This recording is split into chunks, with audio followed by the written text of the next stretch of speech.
ಉದಯ ಕಾಲದಲ್ಲಿ ನಮ್ಮೆಲ್ಲರನ್ನ ನಿನ್ನ ಆತ್ಮನ ಮೂಲಕವಾಗಿ ಬದುಕಿಸಿ ತಲೆಬಾಗಿಂತ ನಮ್ಮೆಲ್ಲರನ್ನ ಕಾಪಾಡಿ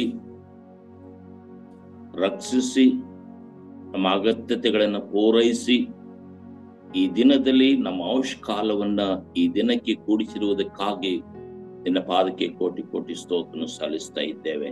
ದೇವರೇ, ನಮ್ಮೆಲ್ಲರನ್ನ ಆಶೀರ್ವಾದ ಮಾಡು. ಈ ಸಮಯವು ಪವಿತ್ರತೆಯಲ್ಲಿಯೂ ನಿನ್ನ ಜ್ಞಾನದಲ್ಲಿಯೂ ನಿನ್ನ ಸವಾಸದಲ್ಲಿಯೂ ಈ ಸಮಯದಲ್ಲಿ ಬರುವಂತೆಲ್ಲ ಸೈತನ ಅಂಧಕಾರನ ದೂರ ಮಾಡು. ತಂದೆಯ ಮಗನ ಪವಿತ್ರಾತ್ಮನ ತ್ರಯೇಕಳ ನಾಮದಲ್ಲಿ ಈ ಒಂದು ಪ್ರಾರ್ಥನೆಯನ್ನ ಆರಂಭ ಮಾಡುವವರಾಗಿದ್ದೇವೆ ಸ್ವಾಮಿ. ಆಮೇನ್. ದೇವರ ಪರಿಶುದ್ಧ ನಾಮಕ್ಕೆ ಸ್ತೋತ್ರವಾಗಲಿ.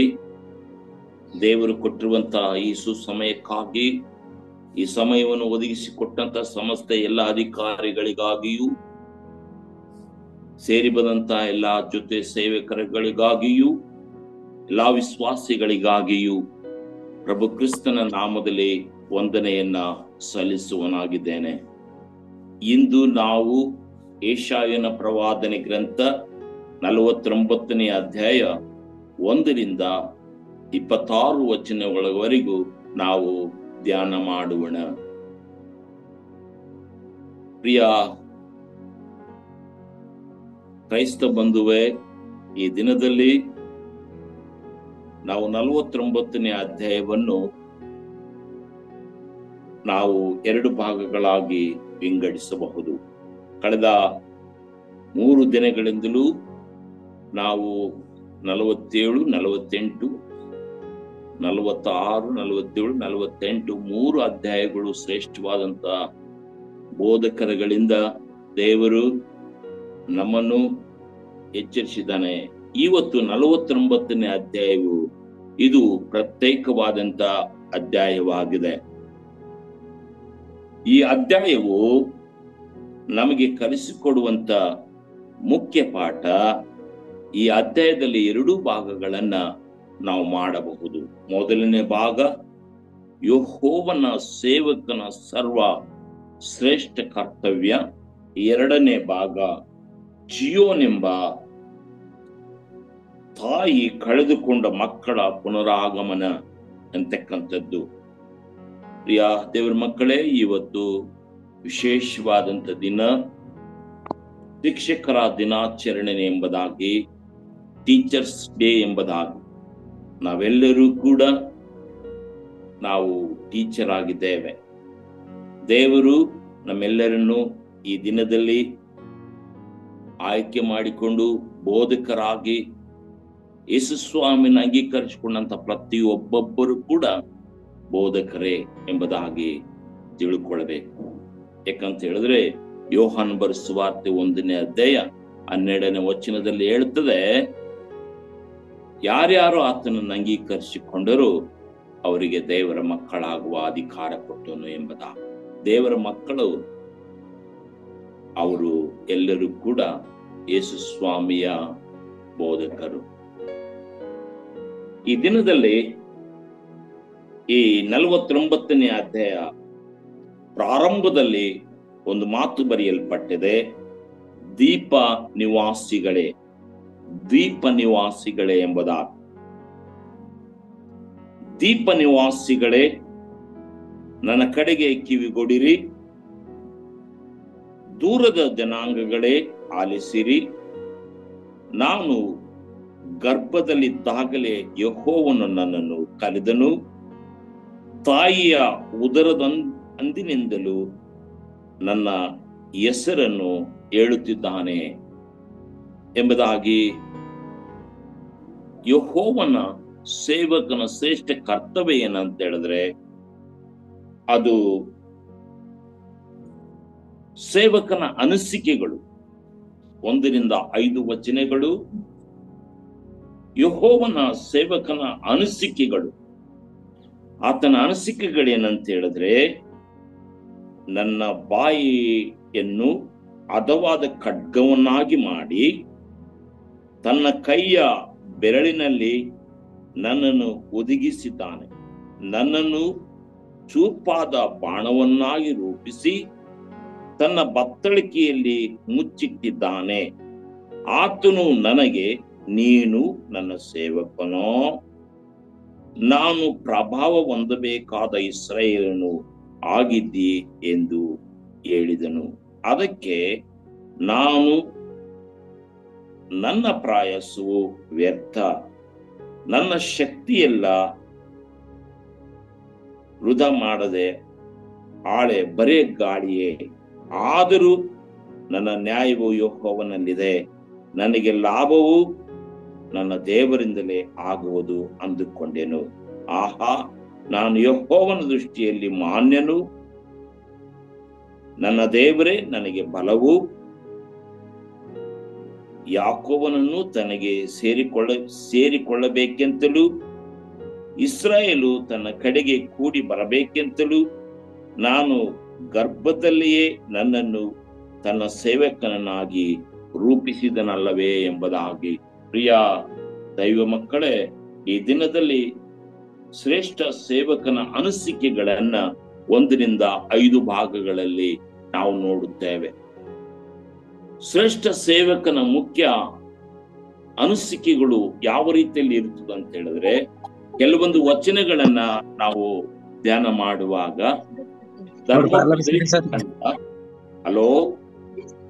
ಧರ್ಮೋಪದೇಶ ಕಂಡ 17ನೇ ಅಧ್ಯಾಯ 19ನೇ ವಚನ ಯಾರಾದ್ರೂ ಒಬ್ಬರು ತೆಗೆದವರು ದಯವಿಟ್ಟು ಓದ್ಬೇಕೆಂಬುದಾಗಿ ಕೇಳಿಕೊಳ್ಳುತ್ತೇನೆ. ಧರ್ಮೋಪದೇಶ ಕಂಡ 17ನೇ ಅಧ್ಯಾಯ 19ನೇ ವಚನದಲ್ಲಿ ಅಲ್ಲಿ ದೇವರ ಸೇವಕನ ಒಂದು ಅನಿಸಿಕೆ ಏನಿದೆ ಎಂಬುದಾಗಿ ನಾವು ನೋಡುತ್ತೇವೆ. ಅವನು ಮದದಿಂದ ತನ್ನ ಸ್ವದೇಶದವರನ್ನು ಹೀಯಾಳಿಸದೆ ಯೆಹೋವನ ಆಜ್ಞೆಯನ್ನು ಮೀರಿ ಎಡಬಲಕ್ಕೆ ತಿರುಗಿಕೊಳ್ಳದೆ ತನ್ನ ದೇವರಾದ ಯೆಹೋವನಲ್ಲಿ ಭಯಭಕ್ತಿಯುಳ್ಳವನಾಗಿ ಈ ಧರ್ಮಶಾಸ್ತ್ರದ ಎಲ್ಲಾ ವಾಕ್ಯಗಳನ್ನು ವಿಧಿಗಳನ್ನು ಅನುಸರಿಸುವುದಕ್ಕೆ ಅಭ್ಯಾಸ ಮಾಡಿಕೊಳ್ಳುವಂತೆ ಈ ಗ್ರಂಥವು ಅವನ ಬಳಿಯಲ್ಲಿ ಇರಬೇಕು. ಅವನು ತನ್ನ ಜೀವಮಾನದ ದಿನಗಳೆಲ್ಲ ಅದರಲ್ಲಿ ಓದಿಕೊಳ್ಳುತ್ತಾ ಇರಬೇಕು. ಈ ಒಂದು ಸೇವಕನ ಅನಿಸಿಕೆಗಳು ಬಹಳ ಶ್ರೇಷ್ಠವಾದಂತೆ. ಯಾವತ್ತು ಯಾವಾಗಲೂ ಕೂಡ ಅವನು ಬೋಧಕನಾಗಿದ್ದಾನೆ. ಸೇವಕನು ಅಂತ ಹೇಳಿದ್ರೆ ದೀಪದ ನಿವಾಸಿ. ದೀಪ ಅಂತ ಹೇಳಿದ್ರೆ ಏನಪ್ಪಾ ಅಂತ ಹೇಳಿದ್ರೆ ಆ ಒಂದು ಸಮುದ್ರದಲ್ಲಿ ಗಡ್ಡೆ ನಡು ಸ್ಥಳದಲ್ಲಿ ಇರ್ತಾನೆ. ಅಂದ್ರೆ ಜನರ ನಿವಾಸ ಇರುವುದಿಲ್ಲ ಆತನಿಗೆ. ಉದಾಹರಣೆಯಾಗಿ ನಾವು ಸತ್ಯವೇದದಲ್ಲಿ ಯೋಹಾನನು ಆ ರೀತಿಯಲ್ಲಿ ಪದ್ಮದೀಪದಲ್ಲಿ ಇದ್ದನು ಎಂಬ ಈ ದೀಪ ನಿವಾಸಿಗಳು ಅವರ ಮನುಷ್ಯನ ಸಂಪರ್ಕ ಇಲ್ಲದೆ ದೇವರ ಅನ್ಯೋನ್ಯತೆಯಲ್ಲಿ ಯಾವತ್ತು ಯಾವಾಗಲೂ ಅವ್ರು ಏನ್ ಮಾಡ್ತಾರ ಅಂತ ಹೇಳಿದ್ರೆ ತನ್ನ ಜೀವಮಾನದ ದಿನವೆಲ್ಲ ಅದರಲ್ಲೇ ಓದಿಕೊಳ್ಳುತ್ತಾ ಇರಬೇಕು. ಜೀವಮಾನದಲ್ಲೆಲ್ಲ ಅವರು ಬೋಧಕರಾಗಿಯೂ ಅವರು ದೇವರ ಮಾತುಗಳನ್ನ ಹೇಳಿಕೊಳ್ಳುತ್ತಾ ದೀಪ ನಿವಾಸಿಗಳು ಅವರು ಮನುಷ್ಯರ ಮತ್ತು ಯಾರ ಸಂಪರ್ಕ ಇಲ್ಲದೆ ದೇವರ ಸಂಪರ್ಕದಲ್ಲಿ ಇರಬೇಕೆಂಬುದಾಗಿ ಇನ್ನೊಂದು ಮತ್ತಾಯನ ಸುವಾರ್ತೆ 28ನೇ ಅಧ್ಯಾಯ 19ರಲ್ಲಿ ಕೂಡ ದೇವರು ಯೇಸು ಸ್ವಾಮಿ ಒಂದು ಮಾತು ಹೇಳ್ತೇನೆ. ಮತ್ತಾಯನ ಸುವಾರ್ತೆ 28ನೇ ಅಧ್ಯಾಯ 19ನೇ ವಚನ. ಮತ್ತಾಯ 28:19.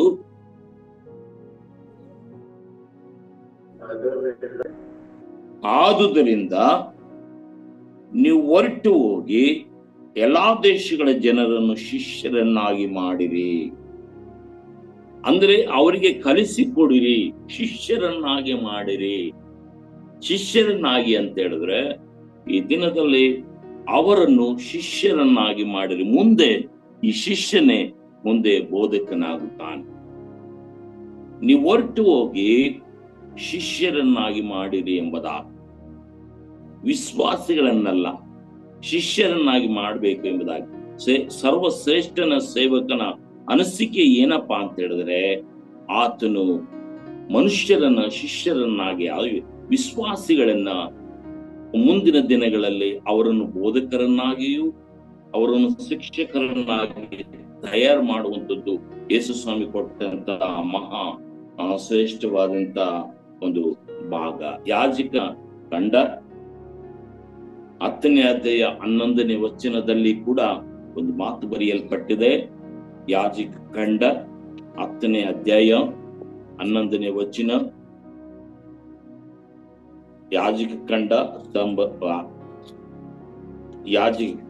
10ನೇ ಅಧ್ಯಾಯ 11ನೇ ವಚನ.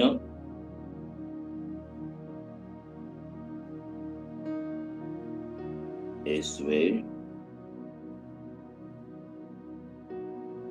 ದಯವಿಟ್ಟು ತೆಗೆದ್ರೆ ಬೇಗ ಓದ್ಬೇಕೆಂಬುದಾಗಿ ಕೇಳಿಕೊಡ್ತೇನೆ. ಯಾಜಕ 10:11.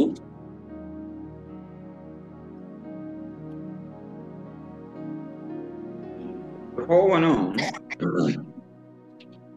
ಮೋಶೆಯ ಮೂಲಕ ಇಸ್ರಾಯೇಲರಿಗೆ ಮಾಡಿದ ಎಲ್ಲಾ ಆಜ್ಞೆಗಳನ್ನು ಜನರಿಗೆ ಬೋಧಿಸುವುದು ನಿಮ್ಮ ಕರ್ತವ್ಯವಾಗಿದೆ ಎಂದು ಹೇಳಿದನು. ಯೆಹೋವನು ಮೋಶೆಯ ಮೂಲಕ ಇಸ್ರಾಯೇಲರಿಗೆ ಮಾಡಿದ ಎಲ್ಲಾ ಆಜ್ಞೆಗಳನ್ನು ಜನರಿಗೆ ಬೋಧಿಸುವುದು ನಿಮ್ಮ ಕರ್ತವ್ಯವಾಗಿದೆ. ಬೋಧಕರ ಕರ್ತವ್ಯವು ಅಥವಾ ಸೇವಕನ ಮುಖ್ಯ ಕರ್ತವ್ಯವು ಏನಪ್ಪಾ ಅಂತ ಹೇಳಿದ್ರೆ, ಧರ್ಮಶಾಸ್ತ್ರದ ಎಲ್ಲಾ ಒಂದು ಅಭ್ಯಾಸಗಳನ್ನ ಅವರಿಗೆ ಕಲಿಸಿಕೊಡಬೇಕು ಎಂಬುದಾಗಿ ಸೇವಕನ ಮುಖ್ಯ ಅನಿಸಿಕೆಗಳು ಎಂಬುದಾಗಿ ನೋಡುತ್ತೇವೆ. ಮತ್ತು ಕೊನೆಯದಾಗಿ ಮಲಾಕಿಯ ಪ್ರವಾದನೆ ಗ್ರಂಥ 2ನೇ ಅಧ್ಯಾಯ 7ನೇ ವಚನದಲ್ಲಿ ಕೂಡ ಅಲ್ಲಿ ಬಹಳ ಶ್ರೇಷ್ಠವಾದಂತ ಒಂದು ಮಾತಿದೆ. ಮಲಾಕಿ 2:7 2:7ರಲ್ಲಿ ಈ ರೀತಿಯಲ್ಲಿ ಇರುತ್ತದೆ: ಜ್ಞಾನಾನುಸಾರವಾಗಿ ಮಾತನಾಡುವುದು ಯಾಜಕನ ತುಟಿಗಳ ಧರ್ಮವಷ್ಟೇ. ಅವನು ಸೇನಾಧೀಶ್ವರನಾದ ಯೆಹೋವನ ದೂತನಾಗಿರುವ ಕಾರಣ ಜನರು ಅವನ ಬಾಯಿಯಿಂದ ಧರ್ಮೋಪದೇಶವನ್ನು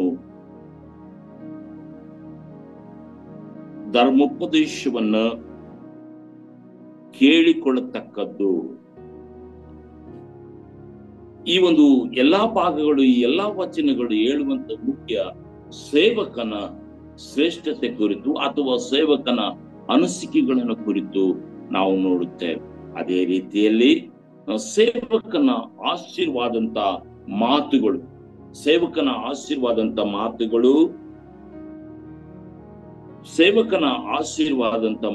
ಯಾವಪ್ಪ ಅಂತ ಹೇಳಿದ್ರೆ, 6ನೇ ವಚನದಿಂದ ಬ್ರದರ್ ಓದಿ.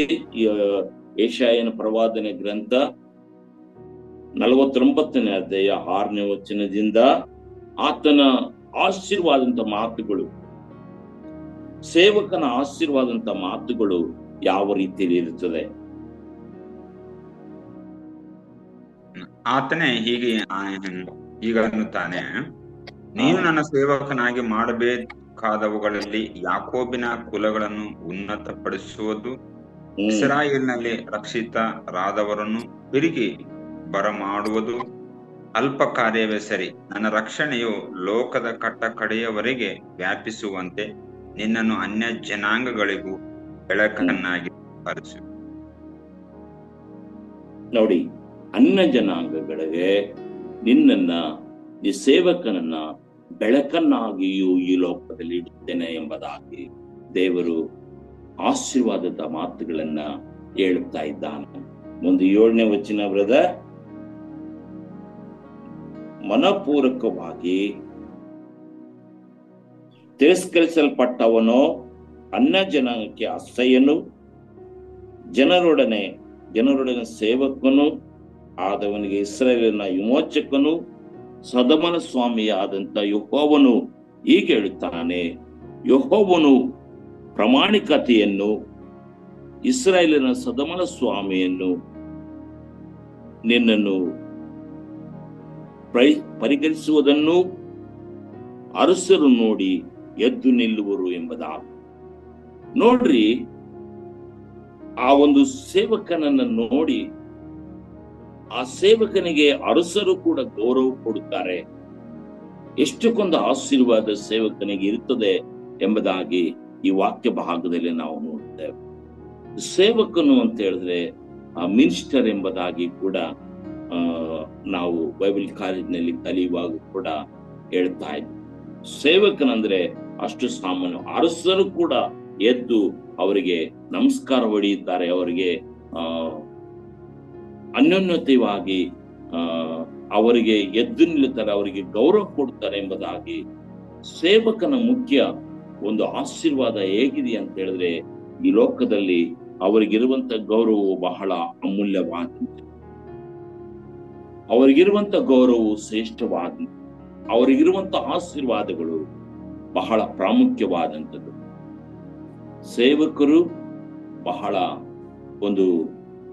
ಅವರು ಆಶೀರ್ವಾದಂತ ಮಾತುಗಳನ್ನು ಜನರಿಗೆ ಹೇಳಬೇಕೇ ವಿನಃ ಮತ್ತು ಅವರು ಹಣಕ್ಕಾಗಿ ಸೇವೆ ಮಾಡದೆ, ಸೇವಕರು ಶ್ರೇಷ್ಠವಾದಂತ ಆಶೀರ್ವಾದದಿಂದ ಬದುಕಬೇಕೆಂಬುದಾಗಿ ದೇವರ ವಾಕ್ಯದಲ್ಲಿ ನಾವು ನೋಡುತ್ತೇವೆ.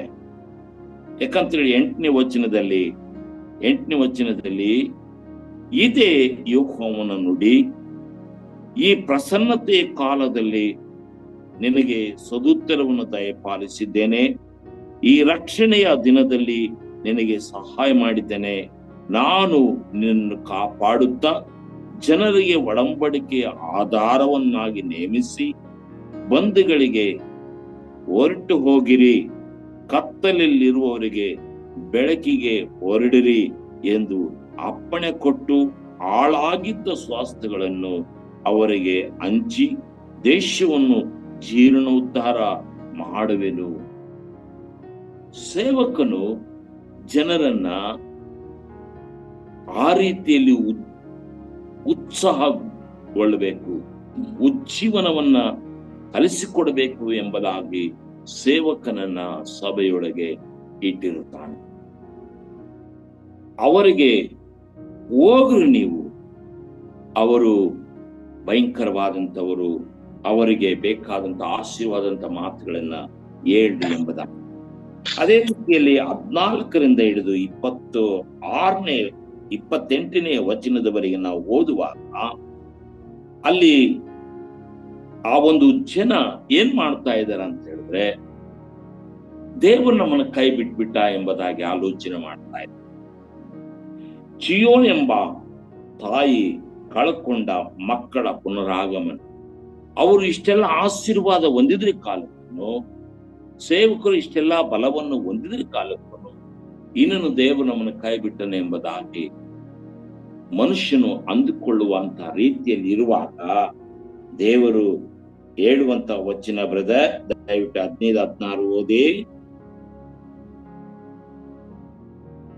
ಒಬ್ಬ ಹೆಂಗಸು ತಾನು ಹೆತ್ತ ಮಗುವಿನ ಮೇಲೆ ಕರುಣೆ ಹಿಡದೆ ತನ್ನ ಮೊದಕೂಸನ್ನು ಮರೆತಾಳೆ. ಒಂದು ವೇಳೆ ಮರೆತಾಳು, ನಾನಾದರೆ ನಿನ್ನನ್ನು ಮರೆಯೆ. ಇಗೋ ನನ್ನ ಅಂಗೈಗಳಲ್ಲಿ ನಿನ್ನನ್ನು ಚಿತ್ರಿಸಿದ್ದೇನೆ, ನಿನ್ನ ಪೌಳೆ ಗೋಡೆಗಳು ಸದಾ ನನ್ನ ಕಣ್ಣೆದುರಿನಲ್ಲಿವೆ. ನೋಡಿ, ಎಷ್ಟಕ್ಕೊಂದು ದೇವರ ಆದರಣೆಯ ಮಾತುಗಳು. ದೇವರು ನಮ್ಮನ್ನು ಕೈ ಬಿಡುವುದಿಲ್ಲ, ದೇವರು ನಮ್ಮನ್ನು ತೊರೆಯುವುದಿಲ್ಲ. ದೇವರು ತನ್ನ ಅಂಗೈಯಲ್ಲಿ ನಮ್ಮ ಚಿತ್ರವಿರುತ್ತದೆ. ದೇವರ ಸೇವಕರಿಗೆ ಯಾವಾಗಲೂ ಕೂಡ ಕೊರತೆ ಇರುವುದಿಲ್ಲ ಎಂಬುದಾಗಿ ಈ ವಚನವು ನಮ್ಮನ್ನು ಬಹಳ ಆದರಣೆಯನ್ನು ಕೊಡುತ್ತದೆ. ಎತ್ತ ತಾಯಿ ನಮ್ಮನ್ನು ಮರೆತಿರಬಹುದು, ಆದರೆ ದೇವರು ನಮ್ಮನ್ನು ಮರೆಯುವುದಿಲ್ಲ, ದೇವರು ನಮ್ಮನ್ನು ಕೈ ಬಿಡುವುದಿಲ್ಲ ಎಂಬುದಾಗಿ ಕೊನೆಯ 3 ವಚನಗಳು ಬ್ರದರ್, 24, 25, 26 ಕೊನೆ ವಚನಗಳು. ನೀನು ಕೊಳ್ಳೆಯನ್ನು ಕಸಕೊಳ್ಳಬಹುದೇ? ಭೀಕರನಿಗೆ ಸೆರೆಯಾದವರನ್ನು ಬಿಡಿಸಲಾದೀತೆ ಎಂದು ಕೊಳ್ಳುತ್ತೀಯ. ಯೆಹೋವನು ಈಗನ ಸೂರನ ಸೆರೆಯವರು ಅಪಹರಿಸಲ್ಪಡುವರು, ಭೀಕರನ ಕೊಳ್ಳೆಯು ತೆಗೆಯಲ್ಪಡುವುದು. ನಿನ್ನೊಡನೆ ಹೋರಾಡುವವನ ಸಂಗಡ ನಾನೇ ಹೋರಾಡಿ ನಿನ್ನ ಮಕ್ಕಳನ್ನು ಉದ್ಧರಿಸುವನು. ನಿನ್ನ ಹಿಂಸಕರು ಸ್ವಮಾಂಸವನ್ನು ತಿನ್ನುವಂತೆ ಮಾಡುವೆನು. ದ್ರಾಕ್ಷರಸವನ್ನು ಕುಡಿಯುವ ಹಾಗೆ ಅವರು ಸ್ವಂತ ರಕ್ತವನ್ನು ಕುಡಿದು ಅಮಲೇರುವರು. ಆಗ ಯೆಹೋವನಾದ ನಾನೇ ನಿನ್ನ ರಕ್ಷಕನು, ನಿನ್ನ ವಿಮೋಚಕನು, ಯಾಕೋಬ್ಯರ ಶೂರನು ಎಂದು ನರಜನ್ಮದವರೆಲ್ಲರಿಗೂ ಗೊತ್ತಾಗುವುದು. ನೋಡ್ರಿ, ಸೇವಕನನ್ನ ಕೈ ಬಿಡುವುದಿಲ್ಲ. ನೀನು ಮರೆತಿರ್ಬೋದು, ನೀನು ನನ್ನನ್ನು ದೇವರು ಕೈ ಬಿಟ್ಟನೆ ಎಂಬುದಾಗಿ. ಎಂಥ ಸೂರರಿದ್ದ ಕಾಲಕ್ಕೂ, ಎಂಥ ಒಂದು ಬಲಾಢ್ಯರಿದ್ದ ಕಾಲಕ್ಕೂ ದೇವರು ನಿನ್ನನ್ನು ಸೂರನನ್ನಾಗಿ ಮಾಡ್ತಾನೆ, ನಿನ್ನನ್ನು ಬಲಾಢ್ಯನಾಗಿ ಮಾಡುತ್ತಾನೆ. ನಿನ್ನನ್ನು ದೇವರು ಕೈ ಬಿಡುವುದಿಲ್ಲ. ನೀನು ಎಂಥ ಸ್ಥಿತಿಯಲ್ಲಿದ್ದರೂ ಕೂಡ, ಎಂಥ ಒಂದು ಜನರು ಪ್ರವೇಶ ಮಾಡಲಾರದ ಸ್ಥಳದಲ್ಲಿ ಇದ್ರ ಕಾಲಕ್ಕೂ ದೇವರು ನಿನ್ನನ್ನು ಸೂರನನ್ನಾಗಿ ಮಾಡುತ್ತಾನೆ. ನಾವೆಲ್ಲರೂ ಕೂಡ ಇಲ್ಲಿ ತಲೆಬಾಗಿಂತ ಪ್ರತಿಯೊಬ್ಬೊಬ್ಬರು ಕೂಡ ದೇವರ ಸೇವಕರೇ. ನಾವೆಲ್ಲರೂ ಕೂಡ ದೇವರ ಸೇವೆಯನ್ನು ಮಾಡುವಂತವರು. ಅವರು ವಿಶ್ವಾಸಿಗಳಿರ್ಬೋದು, ಬೋಧಕರಿರ್ಬೋದು, ಯಾರೇ ಇದ್ರ ಕಾಲಕ್ಕೂ ನಾವೆಲ್ಲರೂ ಕೂಡ ದೇವರ ಸೇವಕರು. ನಮ್ಮನ್ನು ಯಾವತ್ತೂ ಕೈ ಬಿಡುವುದಿಲ್ಲ. ಯಾವತ್ತೂ ನಮ್ಮನ್ನು ಸೂರನಾಗಿ ಆತನು ಮಾಡುತ್ತಾನೆ. ಯಾವತ್ತೂ ನಮ್ಮನ್ನು ಬಲ ಶಕ್ತಿಯನ್ನ ದೇವರು ಕೊಡ್ತಾನೆ. ಕೊನೆಯ ವಚನದಲ್ಲಿ ನೋಡುವಾಗ, ಆಗ ಯೆಹೋವನಾದ ನಾನೇ ನಿನ್ನ ರಕ್ಷಕನು, ನಿನ್ನ ವಿಮೋಚಕನು, ಯಾಕೋಬರ ಸೂರನು ಎಂದು ಜನವರೆಲ್ಲವರಿಗೂ ಗೊತ್ತಾಗುವುದು. ಅಯ್ಯೋ, ಇವ್ರು ಈ ರೀತಿಯಲ್ಲಿ ಬದುಕುತ್ತಾರಲ್ಲ, ಈ ರೀತಿಯಲ್ಲಿ ಇವರಿದಾರಲ್ಲ, ಇವರು ಈ ರೀತಿಯಲ್ಲಿ ಶೂರರಾಗಿದ್ದಾರಲ್ಲ ಎಂಬುದಾಗಿ ಅವರೆಲ್ಲರಿಗೂ ನಿನ್ನನ್ನು ಯೋಗ್ಯ ಸ್ಥಾನದಲ್ಲಿಯೂ ನಿನ್ನನ್ನು ಘನತೆ ಉಳ್ಳ ಗೌರವದಲ್ಲಿ ಉಳ್ಳವನಾಗಿ ದೇವರು ಮಾಡುತ್ತಾನೆ ಎಂಬುದಾಗಿ ದೇವರು ಈ 49ನೇ ವಚನದಲ್ಲಿ ದೇವರು ಹೇಳುವಂಥದ್ದೇನಪ್ಪಾ ಅಂತ ಹೇಳಿದ್ರೆ, ಯೆಹೋವನ ಸೇವಕನ ಶ್ರೇಷ್ಠ ಕರ್ತವ್ಯ ಏನಪ್ಪಾ ಅಂತ ಹೇಳಿದ್ರೆ, ಆತನು ನಿನ್ನನ್ನ ತಾಯಿ ಗರ್ಭದಿಂದಲೂ ರೂಪಿಸಿದ್ದಾನೆ, ದೇವರು ಕರೆದಿದ್ದಾನೆ, ದೇವರು ನೇಮಿಸಿದ್ದಾನೆ. ನಿನ್ನನ್ನ ನೀನು ಇರುವಂತಹ ಜಾಗಗಳಲ್ಲಿ ದೇವರು ನಿನ್ನನ್ನ ಸೂರ್ಯನನ್ನಾಗಿಯೂ ನಿನ್ನನ್ನು ಬಲವುಳ್ಳವನಾಗಿಯೂ, ಎತ್ತ ತಾಯಿ ತನ್ನನ್ನು ಮರೆತರೂ ಕೂಡ ದೇವರು ನಿನ್ನನ್ನು ಮರೆಯುವುದಿಲ್ಲ. ಯಾವತ್ತು ಯಾವಾಗಲೂ ನಿನ್ನನ್ನು ಯಾವತ್ತು ಕಾಪಾಡ್ತಾನೆ.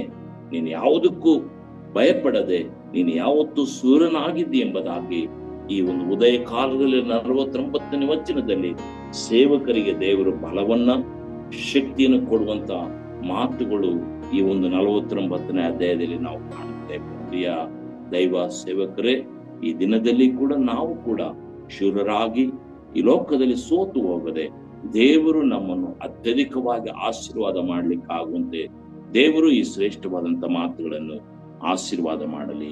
ಆಮೇಲೆ ಪ್ರಾರ್ಥನೆ ಮಾಡೋಣ.